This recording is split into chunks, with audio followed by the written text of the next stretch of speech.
ধানমন্ডির ৩২ নম্বরের বাড়িতে ভাঙচুর এবং আগুন দিয়েছে বিক্ষুব্ধ ছাত্র জনতা। শুরুতে পরিস্থিতি নিয়ন্ত্রণে আনতে সেনাবাহিনী সহ আইনশৃঙ্খলা বাহিনী চেষ্টা করলে তাতে ব্যর্থ হয়। পরে বুলডোজার দিয়ে বাড়িটি গুড়িয়ে দেওয়া শুরু করে বিক্ষুব্ধ ছাত্র জনতা। ফ্যাসিস্ট শেখ হাসিনার অব্যাহত অপতৎপরতার প্রতিবাদে মার্চ টু ধানমন্ডি ৩২ নামে কর্মসূচির ঘোষণা দিয়ে বুধবার সন্ধ্যা 7:30টার দিকে বাড়ির গেট ভেঙে ভেতরে প্রবেশ করে বিক্ষোভকারীরা। এদিকে রাতে ধানমন্ডির সুধা সদনেও আগুন দিয়েছে বিক্ষুব্ধ ছাত্র জনতা। কায়কোয়াত মাহমুদ এবং নাহিদ প্রিন্সকে সাথে নিয়ে আরো জানাচ্ছেন আরাফাত ইসলাম। এভাবেই এসকেভেটর মেশিন দিয়ে ভেঙে গুঁড়িয়ে দেওয়া হচ্ছে ধানমন্ডি ৩২ নম্বরের বাড়ির স্মৃতিচিহ্ন। রাত গভীর হওয়ার সাথে সাথে ধ্বংসযজ্ঞ আরও বাড়তে থাকে। মধ্যরাতে নিয়ে আসা হয় বুলডোজার।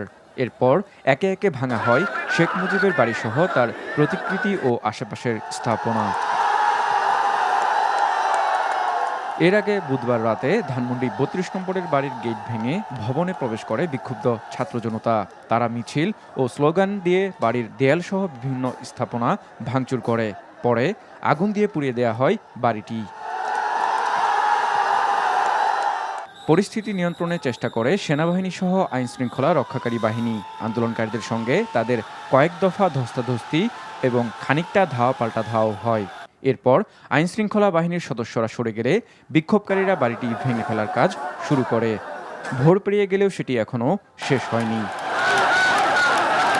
এ সময় বিক্ষোভকারীরা হাসিনাকে দেশে এনে শাস্তির দাবি জানিয়ে ভারতের প্রতি তীব্র নিন্দা ও ক্ষোভ প্রকাশ করেন। এদিকে রাত 11:30টার পর ফায়ার সার্ভিস জানায় ধানমন্ডিতে শেখ হাসিনার বাসভবন সুধা সদনেও অগ্নিকাণ্ডের ঘটনার কথা। মঙ্গলবার রাতে নিষিদ্ধ সংগঠন ছাত্রলীগের ফেসবুক পেজ থেকে জানানো হয়, ভারতে অবস্থানরত সাবেক প্রধানমন্ত্রী শেখ হাসিনা ছাত্রদের উদ্দেশ্যে বক্তব্য রাখবেন। এর প্রতিবাদে ধানমন্ডি ৩২ অভিমুখে বুলডোজার মিছিল ও লং মার্চ টু ধানমন্ডি ৩২ ঘোষণা দেয় জুলাই অভ্যুত্থানের পক্ষে শক্তি হিসেবে পরিচিত কয়েকটি platform. Arafat Islam, NTV news, Dhaka. National prayer breakfast আয়োজক ফাউন্ডেশনের অন্যতম প্রধান ব্যক্তি এবং সাউথ ক্যারোলিনার গভর্নর ডেভিড বিসলির সঙ্গে সাক্ষাৎ করেছেন বিএনপি মহাসচিব মির্জা ফখরুল ইসলাম আলমগীর, স্থায়ী কমিটির সদস্য আমির খসরু মাহমুদ চৌধুরী এবং বিএনপির ভারপ্রাপ্ত চেয়ারম্যান তারেক রহমানের প্রতিনিধি ব্যারিস্টার জাইমা রহমান।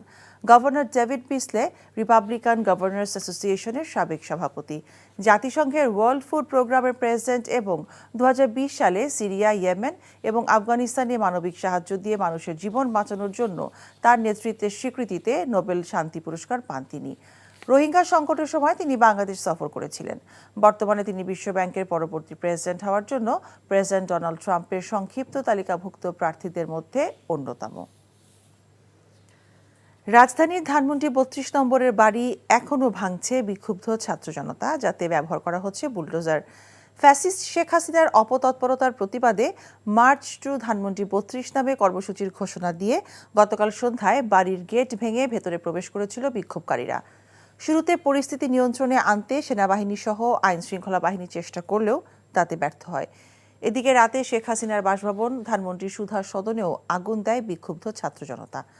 আরাফাত ইসলামকে সাথে নিয়ে হাসানুল শাওনের রিপোর্ট।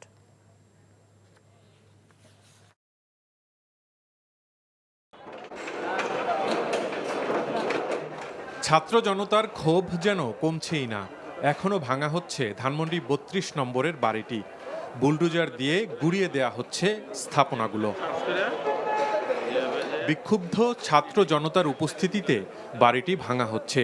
সকাল থেকে ধানমন্ডি ৩২-এ ভিড় করছেন উৎসুক জনতাও। যে একটা ফেসিবাদ সৃষ্টি হয়েছিল বা স্বৈরাচার সরকার প্রতিষ্ঠিত হয়েছিল, তার যে প্রতিক্রিয়া স্বরূপ জনগণ আজকে যে বাড়ি ভাঙা হচ্ছে। একটা মানুষের যদি আত্মসম্মান বোধ থেকে থাকে তাহলে মানুষজন তাকে ঘৃণা করতেছে। মানে 18 কোটি মানুষই, আপনি 98% মানুষই তাকে ঘৃণা করতেছে। সে বক্তব্য দেয় কিভাবে এই অবস্থায়? বাংলাদেশে যাতে এই রকম ফেসিবাদী সন্ত্রাস খুনি আর যেন কোনো সরকার যাতে না হয়, এটার জন্য আমি আজকে এই সিনারি দেখতে আসছি যে আমার সেই ঐতিহাসিক যে সন্ত্রাসের আতুরখানা সেটা আজকে ভেঙে ফেলাইলো, এটা দেখার জন্য আজকে আমি এখানে আসছি।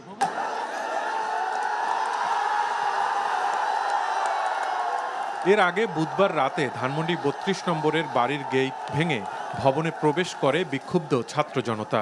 তারা মিছিল ও স্লোগান নিয়ে বাড়ির দেয়ালসহ বিভিন্ন স্থাপনা ভাঙচুর করে। পরে আগুন দিয়ে পুড়িয়ে দেওয়া হয় বাড়িটি। পরিস্থিতি নিয়ন্ত্রণের চেষ্টা করে সেনাবাহিনী সহ আইনশৃঙ্খলা রক্ষাকারী বাহিনী।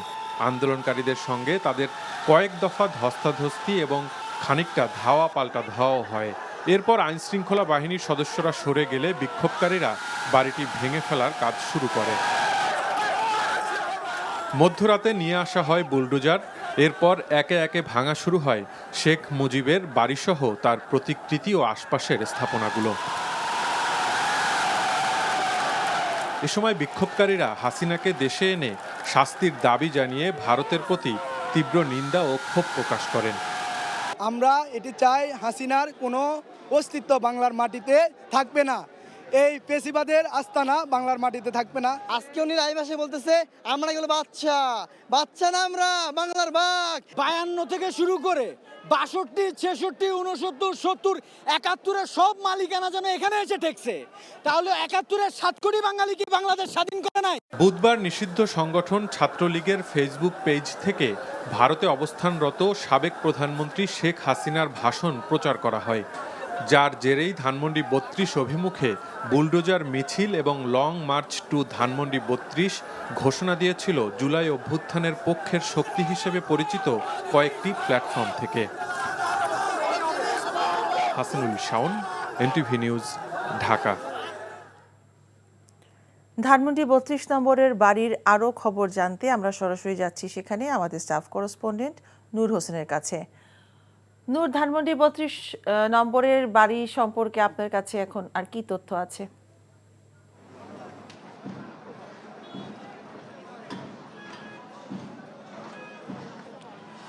মিতা, ধানমন্ডির 32 নম্বরের যে বাড়িটি বঙ্গবন্ধু ব্যবহার করেছিলেন, গতকাল রাতে সেই বাড়িটি বিক্ষুব্ধ ছাত্র জনতা ভাঙার উদ্যোগ নেয় এবং এই মুহূর্তে এই বাড়ির যেই মূল যে ভবনটি রয়েছে সেই ভবনের প্রায় অর্ধেকের বেশি অংশ মাটির সঙ্গে মিশিয়ে দেওয়া হয়েছে, একেবারে ধুলার সঙ্গে মিশিয়ে দেওয়া হয়েছে।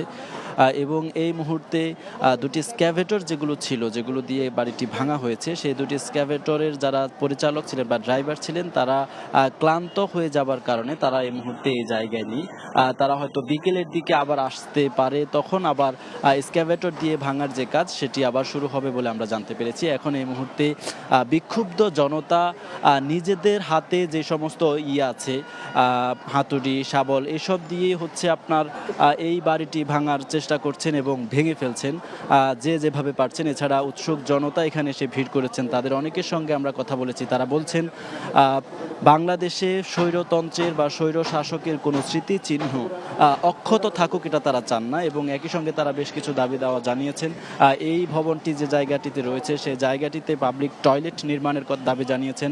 তবে তারা বেশ কিছু বিষয়ে ক্ষোভ প্রকাশ করেছেন, যেই আকাঙ্ক্ষা নিয়ে 24-এর গণবিপ্লব বা জুলাইয়ের যে আন্দোলনটি হয়েছে সেই আকাঙ্ক্ষা এখনও পূরণ হয়নি, বা সরকারের যে দুর্বলতা, জুলাই আগস্টে যারা শহীদ হয়েছেন, যে তাদের যে হত্যাকাণ্ড ঘটেছে, গণহত্যা ঘটেছে, সেসব হত্যাকাণ্ডের বিচার এখন পর্যন্ত সম্পন্ন হয়নি। এজন্য অনেকে ক্ষোভ জানিয়েছেন।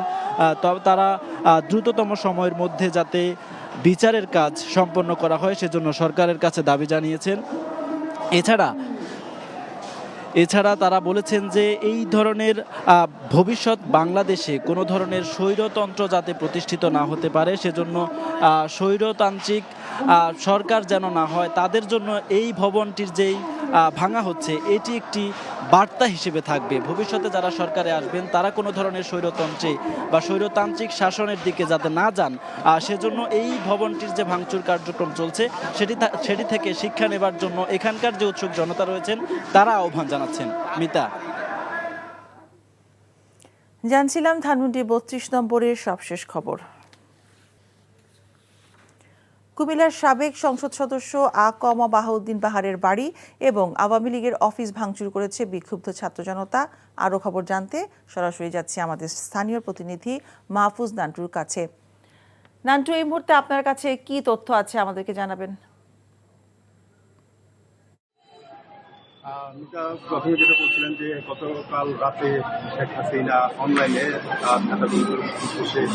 ভাষণ দিবেন এবং সেই ঘোষণা শোনার পরে মূলত কুমিল্লার যেই পূবালী চত্বর আছে সেখানে ছাত্র জনতা একসাথে হয়ে রাত 9টার পরে তারা স্লোগান দেয় এবং ফ্যাসিস্ট শেখ হাসিনা যেন কোনোভাবে তার নেতাকর্মীদের পুনর্বাসন না করতে পারে এই রকমভাবেই তারা সেখানে আলোচনা সভা বিক্ষোভ মিছিল করে। পরে রাত 12টার দিকে রামঘাট যেই আওয়ামী লীগ দক্ষিণ জেলা আওয়ামী লীগের অফিস এবং মহানগর অফিস একই পাশে এই দুইটাতে রাত 1টার দিকে ছাত্র জনতা মিলে এই আমার পিছনের যে বাসাটি দেখছেন সেটি কুমিল্লা সদর আসনের সাবেক সাংসদ আকম বাহাউদ্দিন বাহারের বাসা এবং এটা হচ্ছে দ্বিতীয় দফায় সেখানে অগ্নিসংযোগ এবং ভাঙচুর করেন। সেখানে রাত 2টা 2:30 পর্যন্ত ছাত্র জনতা এখানে উপস্থিত ছিলেন এবং তাদের একটাই দাবি যে যারা অত্যাচার নিপীড়ন চালিয়েছেন তাদেরকে যেন আর কোনোভাবে পুনর্বাসন করা না হয়, সেই জন্য তারা এই ভাঙচুর অগ্নিসংযোগ চালিয়েছেন। এবং আমরা সকালে এসে এখানে যেটা দেখলাম যে স্থানীয় মানুষ এখানে এসে এই পোড়া বাড়িটি আবারও দেখে গেছে এবং অনেকে ছবি তুলেছেন, ভিডিও করেছেন এবং সকাল থেকে এখানকার পরিস্থিতি অনেকটা স্বাভাবিক রয়েছে। ছাত্র আন্দোলনের সাথে যারা সম্পৃক্ত তারা জানিয়েছেন যে এই বাহার এখানে যারা অন্য রাজনৈতিক নেতাকর্মী ছিলেন, অন্য দলের রাজনীতি করতেন, তাদের সাথে অনেক তিনি অত্যাচার নিপীড়ন করেছেন এবং এটার ফলশ্রুতিতে তারা উত্তেজিত হয়ে এখানে এসে এই আকম বাহাউদ্দিন বাহারের যে বাড়িটি রয়েছে সে দ্বিতীয় 3তলা ভবনটি সেটি নিচতলায় এসে তারা গ্রিল এবং অন্যান্য যে আসবাবপত্র রয়েছে সেগুলো ভাঙচুর করেছেন এবং অগ্নিসংযোগ করেছেন। তবে সকাল থেকে এখনকার তেমন কোনো সমস্যা নেই, স্থানীয়রা এসে দেখছেন এবং এখানে সবকিছু এখন স্বাভাবিক রয়েছে। লিটা, কুমিল্লা থেকে জানছিলাম আওয়ামী লীগ নেতার বাড়ি ও অফিস ভাঙচুর এবং অগ্নিকাণ্ডের খবর। গণহত্যা ও মানবতা বিরোধী অপরাধে আওয়ামী লীগকে নিষিদ্ধের দাবি জানিয়েছেন বিএনপির স্থায়ী কমিটির সদস্য সালাউদ্দিন আহমেদ। তবে তা আইনি প্রক্রিয়ায় করার পক্ষে মত তাঁর। বলেছেন, গণঅভ্যুত্থানের মধ্য দিয়েই জনগণ আওয়ামী লীগের রাজনীতি প্রত্যাখ্যান করেছে। অপকর্মের জন্য অনুশোচনা করে ক্ষমা না চাওয়া পর্যন্ত মানুষ আওয়ামী লীগকে গ্রহণ করবে না বলেও মন্তব্য করেন তিনি। এনটিভির সাথে একান্ত সাক্ষাৎকারে এসব বলেন সালাউদ্দিন আহমেদ। ইমরুল হাসানের রিপোর্ট। জুলাই আগস্টের গণ অভ্যুত্থান ঠেকাতে চরম নির্মমতা চালায় স্বৈরাচার শেখ হাসিনার সরকার। গুলি করে হত্যা করা হয় হাজারো আন্দোলনকারীকে। এছাড়া 15.5 বছরের টানা শাসনে বিরোধী মত দমনে গুম খুনের আশ্রয় নেয় তারা। এমন প্রেক্ষিতে তাদের নিষিদ্ধের দাবি উঠেছে বিভিন্ন মহল থেকে। বিএনপির স্থায়ী কমিটির সদস্য সালাউদ্দিন আহমেদ বলেন, শুধু সরকার হিসেবেই নয়, সংগঠন হিসেবে অপরাধের নির্দেশ দিয়েছে আওয়ামী লীগ। তাই কেবল ব্যক্তির নয়, সংগঠনের বিচারও হতে হবে। আওয়ামী লীগের মধ্যে কোনো অনুশোচনা এখনো পর্যন্ত আমরা লক্ষ্য করি নাই। গণহত্যার জন্য তারা এখনো ক্ষমা প্রার্থনা করে নাই। বাংলাদেশের দুঃশাসন এবং দীর্ঘ ফ্যাসিবাদের যে চর্চা তারা করেছে তার জন্য তাদের মধ্যে কোনো অনুশোচনা লক্ষ্য করা যাচ্ছে না। আওয়ামী লীগকে বাংলাদেশের রাজনীতিতে জনগণ ততক্ষণ পর্যন্ত বৈধতা দিবে না, ততক্ষণ পর্যন্ত সুযোগ দিবে না, যতক্ষণ পর্যন্ত তাদের বিচার না হচ্ছে ব্যক্তি পর্যায়ে যারা গণহত্যার জন্য দায়ী তাদের এবং সংগঠন হিসেবে রাজনৈতিক দল হিসেবে আওয়ামী লীগের বিচার যতদিন না হচ্ছে, সাব্যস্ত না হচ্ছে। তিনি বলেন, আইনি প্রক্রিয়া মেনেই আওয়ামী লীগের রাজনীতি নিষিদ্ধ করা সম্ভব। আওয়ামী লীগকে রাজনৈতিকভাবে নিষিদ্ধ করতে হলে আইনি প্রক্রিয়ার মধ্যে দিয়ে যাওয়া উচিত, তাদের বিচার করা উচিত। আমরা আহ্বান করেছিলাম যে সংবিধানের 47 অনুচ্ছেদের অনুবলে আইনে একটি সংশোধনী আনা প্রয়োজন ছিল মানবতা বিরোধী অপরাধ আদালতের আইনে, কিন্তু ক্যাবিনেটে ওঠার পরে সেই জায়গা থেকে সরকার সরে যায়। মানবতা বিরোধী অপরাধ গণহত্যার জন্য বিচার করার যে বৈধতা আছে সংবিধানে, সেটা রাজনৈতিক সংগঠন হিসাবে রাজনৈতিক দলের এবং অঙ্গ সংগঠনের সবাই সিদ্ধান্তক্রমে যে গণহত্যা চালিয়েছে আওয়ামী লীগ তার জন্য প্রযোজ্য। তাহলে সংগঠনের বিচার করার জন্য যদি আইনি প্রক্রিয়াটা গ্রহণ করা যায় এবং বিচারের মাধ্যমে সাব্যস্ত হয়, জনগণ সেটা মেনে নেবে। আওয়ামী লীগের বিষয়ে সিদ্ধান্ত নেবে জনগণ, বিএনপির এমন বক্তব্যের ব্যাখ্যাও দেন সালাউদ্দিন আহমেদ। জনগণ নির্ধারণ করে এক রাজপথে আর নির্ধারণ করে নির্বাচিত প্রতিনিধিদের মাধ্যমে সার্বভৌম সংসদে।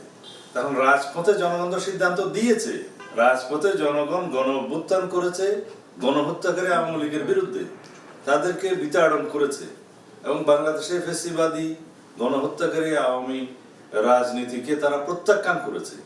এখন জনগণ তাদেরকে স্বাগতম জানাবে কিনা সেই প্রশ্নের তো আর উত্তর খোঁজার প্রয়োজন নেই, উত্তর তো দিয়েই দিয়েছে। তারপরেও যদি বলি যে জনগণ কিভাবে নির্ধারণ করবে।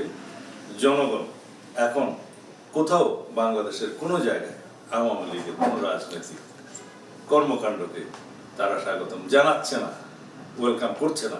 তাদের প্রশ্ন যে এত গণহত্যা করার পরেও কি বাংলাদেশে আওয়ামী লীগ রাজনীতি করার কোনো অধিকার রাখে? সুতরাং আওয়ামী লীগের রাজনীতিকে বাংলাদেশের জনগণ যেভাবে প্রত্যাখ্যান করেছে সেটাই বহাল আছে। Imrul Ahsan, NTV news, Dhaka. এদিকে ঢাকার বাইরে নোয়াখালীতে ওবায়দুল কাদের, খুলনার শেখবাড়ি, বরিশালে আমির হোসেন আমু, আবুল হাসনাত আবদুল্লাহ এবং কুষ্টিয়ায় মাহবুবুল আলম হানিফ, রাজশাহীর সাবেক পররাষ্ট্র প্রতিমন্ত্রী শাহরিয়ার আলমের বাড়িতে আগুন এবং ভাঙচুর এবং বিভিন্ন স্থানে শেখ মুজিবের মুরাল ভাঙচুর করেছে বিক্ষুব্ধ ছাত্র জনতা। বিস্তারিত দেখুন জীবন আহমেদের ডেস্ক রিপোর্টে। নোয়াখালীর কোম্পানিগঞ্জের বসিরহাটে আওয়ামী লীগের সাধারণ সম্পাদক ওবায়দুল কাদেরের বাড়িতে হামলা, ভাঙচুর ও আগুন দিয়েছে বিক্ষুব্ধ ছাত্র জনতা।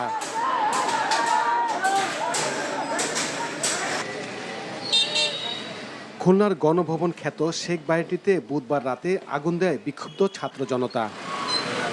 শেরে বাংলা রোডের শেখ বাড়িটিতে সাবেক সংসদ সদস্য শেখ হেলাল, শেখ সালাউদ্দিন জুয়েল ও শেখ সোহেলের বাসভবন ছিল। সাবেক প্রধানমন্ত্রী শেখ হাসিনা, তার বোন শেখ রেহানা মাঝে মধ্যে এই বাড়িটিতে এসে থাকতেন। একই রাতে খুলনা বিশ্ববিদ্যালয়ের শেখ মুজিবুর রহমানের মুরাল ভাঙচুর ও নগরীর কয়েকটি বিতর্কিত আওয়ামী লীগ নেতার বাসায় আগুন দেওয়া হয়। বরিশালের সাবেক মন্ত্রী আমির হোসেন আমু, সাবেক চিফ হুইপ আবুল হাসনাত আবদুল্লাহর বাড়ি বুলডোজার দিয়ে ভেঙে দিয়েছে বিক্ষুব্ধ ছাত্র জনতা। বুধবার মধ্যরাতে সেনা সদস্যদের বাধা উপেক্ষা করে ভাঙচুর চালায় বিক্ষুব্ধরা।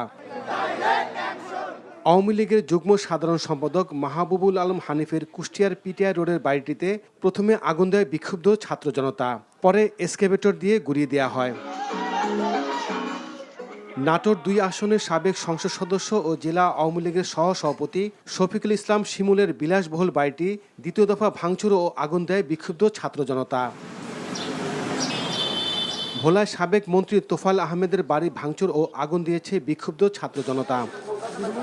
কুমিল্লায় সাবেক সংসদ সদস্য আকম বাহাদুরের বাড়ি এবং পিরিজপুরে আওয়ামী লীগের সভাপতি সহ বিভিন্ন নেতাদের বাড়িতে আগুন দেওয়া হয়। চুয়াডাঙ্গায় শেখ মুজিবের মুরাল ও শেখ ফজিলাতুন্নেসার মুরাল এবং জেলা আওয়ামী লীগের কার্যালয়ে ভাঙচুর করেছে বিক্ষুব্ধ ছাত্র জনতা। এছাড়া রাজশাহী বিশ্ববিদ্যালয়ে বঙ্গবন্ধু, বঙ্গমাতা ও শেখ হাসিনা হলের নামকরণ এবং রংপুর বেগম রোকেয়া বিশ্ববিদ্যালয়ে বঙ্গবন্ধুর মুরাল নাম ফলক ও ময়মনসিংহে শেখ মুজিবুর রহমানের মুরাল ভেঙে দিয়েছে বিক্ষুব্ধরা। এছাড়া জাহাঙ্গীরনগর বিশ্ববিদ্যালয়ের বিভিন্ন দেয়ালে থাকা শেখ মুজিবুর রহমানের গ্রাফিতি মুছে ফেলা হয়েছে। জীবন আহমেদ, এনটিভি নিউজ ডেস্ক। বিএনপির স্থায়ী কমিটির সদস্য অবসরপ্রাপ্ত মেজর হাফিজ উদ্দিন আহমেদ বলেছেন, ধানমন্ডি ৩২ নম্বরের শেখ মুজিবুর রহমানের বাড়ি ভাঙার পেছনে প্রতিবেশী রাষ্ট্রের ইন্ধন রয়েছে কিনা তা তদন্ত করে দেখতে হবে। তিনি বলেন, এসব ঘটনা গণতন্ত্রের জন্য বাধা হয়ে দাঁড়াতে পারে। জাতীয় প্রেসক্লাবে স্বাধীনতা ফোরাম আয়োজিত আলোচনা সভায় এসব বলেন মেজর হাফিজ। অন্তর্বর্তীকালীন সরকারকে নিরপেক্ষ থাকতে হবে মন্তব্য করে তিনি বলেন, এবছরের মধ্যে জাতীয় নির্বাচন দেখতে চায় জনগণ। সব বিশৃঙ্খলা রোধে দ্রুত নির্বাচন দেয়া প্রয়োজন। ঐক্য ধরে রাখার আহ্বান জানিয়ে হাফিজ বলেন, বিগত ফ্যাসিবাদের দুঃশাসনকে ভুলে গেলে চলবে না। শেখ হাসিনা ভারতে বসে দেশকে অস্থিতিশীল করার চক্রান্ত করছে মন্তব্য করে সবাইকে ধৈর্য ধরে সবকিছু মোকাবেলার আহ্বান জানান তিনি। গতকালকে যে ঘটনা ঘটেছে সেটি এখনো চলমান। এটি কারা করেছে এই তথ্য আমাদের কাছে নাই। এতে সরকারের কি ভূমিকা ছিল সেই তথ্য আমাদের কাছে নাই। তবে যে এগুলা গণতন্ত্রকে ধ্বংস করার জন্য হয়তো আগামী দিনে গণতন্ত্রের পথে বাধা হয়ে দাঁড়াতে পারে, এই জন্য কেউ কেউ হয়তো বিশৃঙ্খলা সৃষ্টি করার চেষ্টা করতে পারেন। এবং বিশেষ করে এর মধ্যে প্রতিবেশী রাষ্ট্রের কোনো হস্তক্ষেপ আছে কিনা সেটিও আমরা জানার চেষ্টা করব। আশা করব যে এখন অতি দ্রুত এই দেশে গণতান্ত্রিক ব্যবস্থা প্রবর্তন করা হবে, কারণ গণতন্ত্র না থাকার ফলে নানা ধরনের ঘটনা ঘটে। রাজধানীর ধানমন্ডি ৩২ নম্বরের বাড়ি এখনও ভাঙছে বিক্ষুব্ধ ছাত্র জনতা, যাতে ব্যবহার করা হয়েছে 2টি বুলডোজার। বাড়িটি পুরোপুরি গুড়িয়ে দেয়া পর্যন্ত ভাঙার কাজ চলবে বলে জানিয়েছে বিক্ষুব্ধ ছাত্র জনতা।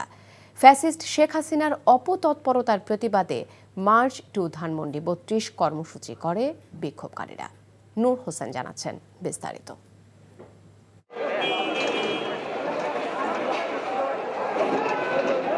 এ যেন ছাত্র জনতার ক্ষোভের ভয়াবহ বিস্ফোরণ, যে বিস্ফোরণে খসে পড়ছে ধানমন্ডির ৩২ নম্বরে শেখ মুজিবুর রহমানের বাসভবনের এক একটি দেয়াল। বুলডোজারের পাশাপাশি হাতুড়ি শাবল দিয়ে বাড়িটি গুড়িয়ে দেওয়ার চেষ্টা করছেন বিক্ষুব্ধ ছাত্র জনতা। এরই মধ্যে মূল ভবনের বেশিরভাগই ধুলোয় মিশিয়ে দেওয়া হয়েছে। একটা মানুষের যদি আত্মসম্মান বোধ থেকে থাকে তাহলে মানুষজন তাকে ঘৃণা করতেছে, মানে 18 কোটি মানুষই, আপনি 98% মানুষই তাকে ঘৃণা করতেছে। সে বক্তব্য দেয় কিভাবে এই অবস্থায়? আবু জাহেলের বাড়ির মতো এটা টয়লেটখানা হোক, পাবলিক টয়লেটখানা। বাংলাদেশে যাতে এই রকম ফেসিবাদী সন্ত্রাস খুনি আর যেন কোনো সরকার যাতে না হয়, এটার জন্য আমি আজকে এই সিনারি দেখতে আসছি যে আমার সেই ঐতিহাসিক যে সন্ত্রাসের আতুরখানা সেটা আজকে ভেঙে ফেলাইলো, এটা দেখার জন্য আজকে আমি এখানে আসছি। আজকে স্বৈরাচারের যে পতন এবং তার ধ্বংস, সেই ধ্বংসের লীলা খেলা দেখার জন্য এখানে এসেছি। ভাঙচুরের পাশাপাশি কয়েক দফায় আগুন দেওয়া হয় শেখ পরিবারের মালিকানায় থাকা আশেপাশের কয়েকটি ভবনে। ভারতে বসে দেশের বিরুদ্ধে শেখ হাসিনার অপতৎপরতার ক্ষোভ জানান ৩২-এ উপস্থিত ক্ষুব্ধ জনতা। শেখ হাসিনাকে দ্রুত দেশে এনে বিচার নিশ্চিতের দাবি তাদের। মানুষের উপর কতটা অনৈতিক কাজবাজ করেছে তার জন্য আমার মনে হয় যে না, তার পৈতৃক সম্পত্তি বলে বাংলাদেশে তাদের কোনো চিহ্ন না রাখাই উচিত। তার জন্য তার বাড়ি সহ তাদের নাম সহ যা আছে সবকিছু বাংলার মাটি থেকে মুছে ফেলা উচিত। শেখ হাসিনা যদি আমরা ফিরে আসে এবং তার ক্ষেত্রে আমরা ফাঁসি চাই এবং তার বিচার হোক, তার ফাঁসি হোক, এটাই আমরা চাই। ভাঙচুরের সময় শেখ মুজিবুর রহমানের বাসভবনের সামনে জয় বাংলা স্লোগান দেয়ায় কয়েকজনকে মারধরের ঘটনা ঘটে। এছাড়া রাজধানীর ধানমন্ডিতে শেখ হাসিনার ব্যক্তিগত বাসভবন সুধা সদনেও ভাঙচুর করেছে ছাত্র জনতা। এ সময় ভবনের আসবাবপত্র নিয়ে যেতে দেখা যায় অনেককে।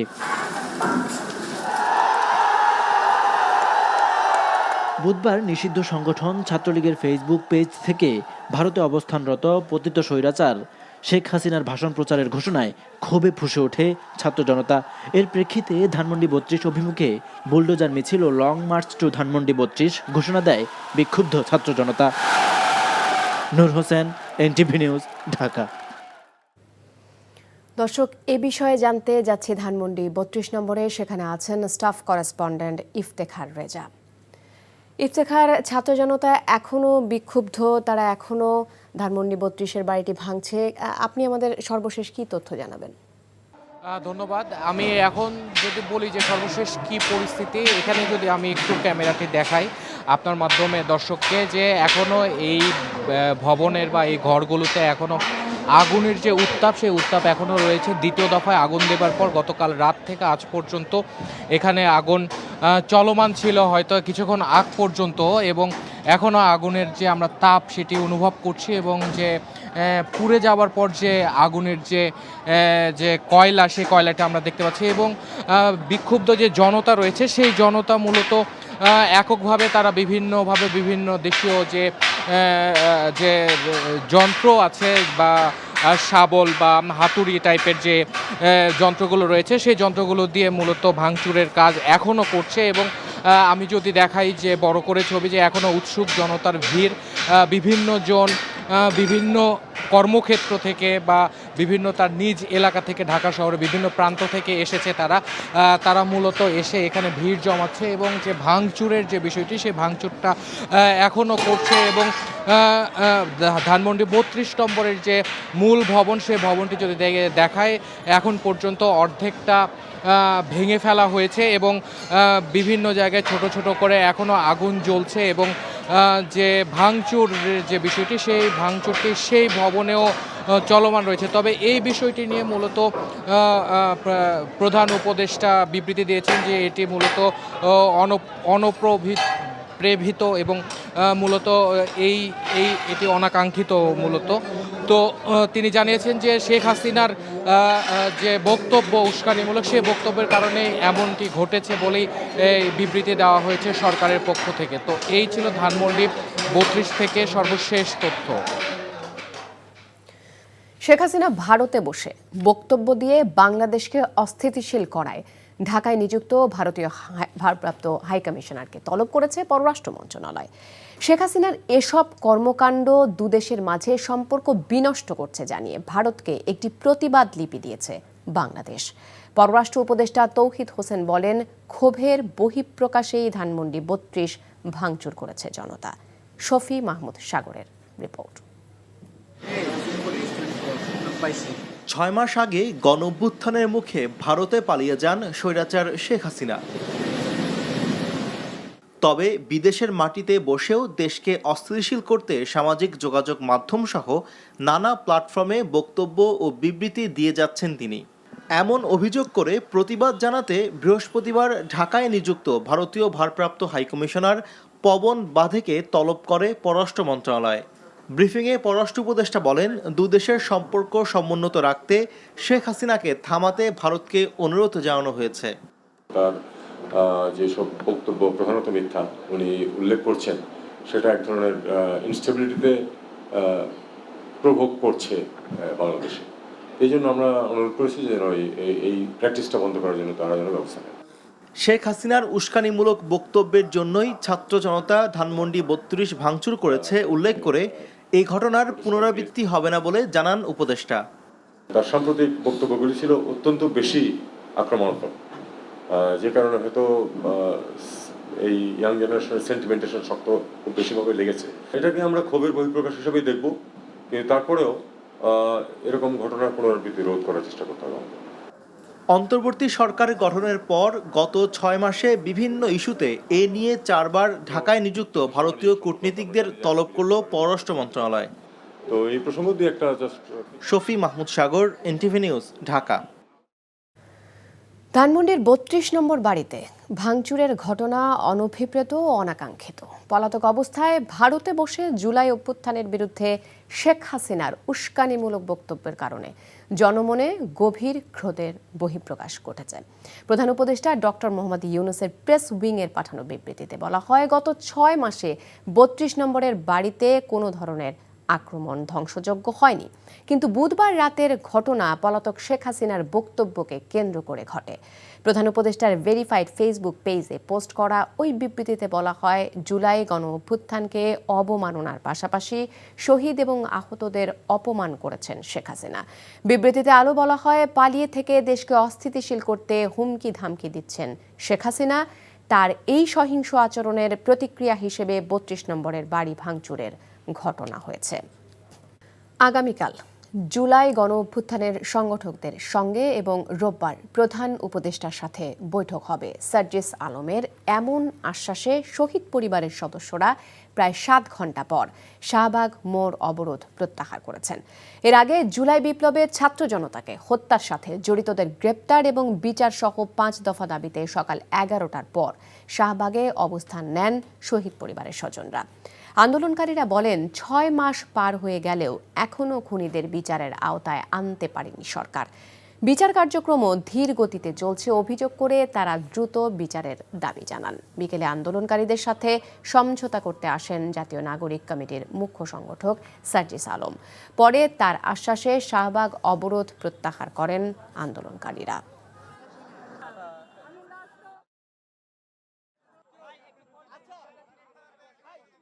যারা এই অভ্যুত্থানের সামনের সারিতে নেতৃত্ব দিয়ে এই অভ্যুত্থানের লড়াইয়ে ছিল, তাদের একটি টিমের সাথে আমাদের শহীদ পরিবার একটি টিম আগামীকালকে কথা বলবেন এবং আগামী রবিবারে আমাদের মাননীয় প্রধান উপদেষ্টা আমাদের শহীদ পরিবারের সাথে সাক্ষাৎ করার জন্য ইচ্ছা ব্যক্ত করেছেন এবং সেদিন শহীদ পরিবারের পক্ষ থেকে সকল প্রকার যৌক্তিক দাবিগুলো তুলে ধরা হবে। রাষ্ট্রীয় শত শত কোটি টাকা অপচয় করে বিদেশ ভ্রমণ ও ভুয়া ডক্টরেট ডিগ্রি অর্জনে সাবেক প্রধানমন্ত্রী শেখ হাসিনার বিরুদ্ধে প্রকাশ্য অনুসন্ধান শুরু করেছে দুর্নীতি দমন কমিশন দুদক। বিকেলে দুদকের প্রধান কার্যালয়ে সংবাদ সম্মেলনে সংস্থাটির মহাপরিচালক মোহাম্মদ আক্তার হোসেন এসব তথ্য জানিয়েছেন। দুদক জানায়, প্রধানমন্ত্রী থাকাকালীন সরকারি টাকা ব্যয়ে শেখ হাসিনা বিদেশ সফরকালে বিমান বাংলাদেশ এয়ারলাইন্সের উড়োজাহাজ ভাড়া করতেন, সঙ্গে নিয়ে যেতেন সফর সঙ্গীদের বিশাল বহর। 2019 থেকে 2024 সালের মাঝামাঝি পর্যন্ত গত 5 বছরে রাষ্ট্রীয় উড়োজাহাজ সংস্থাটি 250 কোটি টাকা ব্যয়ে 48টি ভিভিআইপি ফ্লাইট পরিচালনা করেছে। এসব সফরে শেখ হাসিনা ব্যয় করেছেন প্রায় 200 কোটি টাকা। এছাড়া বিভিন্ন বিশ্ববিদ্যালয় থেকে ভুয়া ডক্টরেট ডিগ্রি সংগ্রহের অভিযোগও রয়েছে শেখ হাসিনার বিরুদ্ধে।